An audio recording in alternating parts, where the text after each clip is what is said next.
அனைவருக்குமே வணக்கம். சற்று முன் கிடைத்திருக்கக்கூடிய ஒரு மிக மிக முக்கியமான செய்தி ஒன்று வெளியாகியுள்ளது. சற்று முன் செந்தில் பாலாஜி வழக்கில் திடீர் திருப்பம். அமலாக்கத்துறை அடுத்தடுத்து ஆக்ஷன்.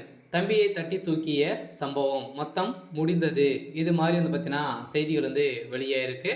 சொல்ல பார்த்தீங்கன்னா அதிரடியாக செந்தில் பாலாஜி அவர்கள் சட்டத்துக்கு விரோதமான பண பரிமாற்ற வழக்கில் வசமாக சிக்கி 1.5 வருட காலமாகவே புழல் சிறையில் இருந்து இப்போ பார்த்தீங்கன்னா இல்லாத அமைச்சராக இருக்கா இல்லையா, மீண்டும் அமைச்சராக பொறுப்பேற்று இப்போ அதிரடியாக அமலாக்கத்துறை கஸ்டடியில் இருந்திருக்காரு. ஸோ இந்த தான் இப்போ அதிரடியாக செந்தில் பாலாஜியுடைய தம்பி அசோக்குமார் அவர்கள் பார்த்தீங்கன்னா முக்கிய புள்ளியாக இருந்திருந்த நிலையில் இப்போ அதிரடியாக செந்தில் பாலாஜியுடைய தம்பி அதிரடியாக தட்டி தூக்கியிருக்காங்க. சில அதிரடியாக கைது செய்யப்பட்டிருக்காங்க. சில செந்தில் பாலாஜி அவருடைய தம்பி அசோக்குமார் அவர்கள் வாக்குமூலம் கொடுத்துருக்காரு அப்படின்ற மாதிரி தகவல் வெளிந்திருக்காங்க.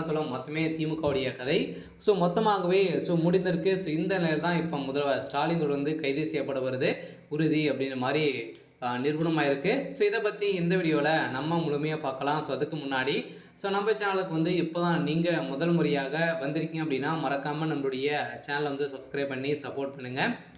வாங்க வீடியோக்குள்ளே போகலாம்.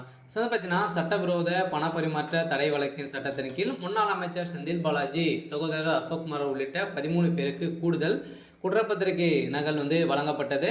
இதையடுத்து வழக்கின் விசாரணை ஜூன் 23ஆம் தேதிக்கு தள்ளி வைத்திருந்த நீதிபதிகள் முன்னாள் அமைச்சர் செந்தில் பாலாஜிக்கு எதிராக அமலாக்கத்துறை தாக்கல் செய்த சட்டவிரோத பணப்பரிமாற்ற தடை வழக்கு சென்னை முதன்மை அமர்வு நீதிமன்றத்தில் விசாரணையில் உள்ளது. இந்த வழக்கு முன்னாள் அமைச்சர் செந்தில் பாலாஜிக்கு எதிரான கடந்த ஆண்டு அமலாக்கத்துறை குற்றப்பத்திரிகை தாக்கல் செய்திருந்த நிலையில் கடந்த ஜனவரி மாதமே கூடுதல் குற்றப்பத்திரிகை தாக்கல் செய்யப்பட்டது. அதில் முன்னாள் அமைச்சர் செந்தில் பாலாஜி மற்றும் அவரின் சகோதரர் அசோக்குமார் அவர்கள் பார்த்தீங்கன்னா செந்தில் பாலாஜி முன்னாள் உதவியாளர் பி சண்முகம் உள்ளிட்ட 13 பேர் மீது குற்றப்பத்திரிகை தாக்கல் செய்திருந்த நிலையில் இந்த தாக்கத்தின் அடிப்படையில் இக்குற்றப்பத்திரிகையுடன் சுமார் 50,000 பக்கங்கள் கொண்ட ஆவணங்கள் காகித வடிவில் குற்றம் சாட்டப்பட்டவருக்கு வழங்கப்பட்டது.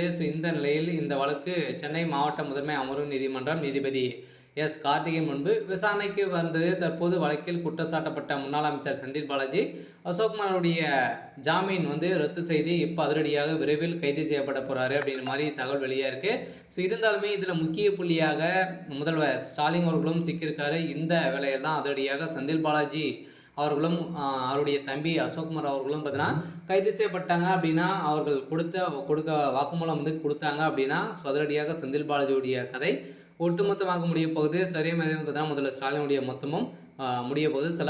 தமிழகத்தில் திமுகவுடைய ஆட்சிக்கு ஒரு மிகப்பெரிய கேள்விக்குறியாக வரப்போகுது. இருந்தாலுமே என்ன நடக்க போகுது அப்படின்றத வெயிட் பண்ணி பார்க்கலாம். இது மாதிரி செய்திகளை தெரிஞ்சுக்கணும் அப்படின்னா மறக்காமல் நம்மளுடைய சேனலை சப்ஸ்கிரைப் பண்ணி சப்போர்ட் பண்ணுங்கள். தேங்க்யூ.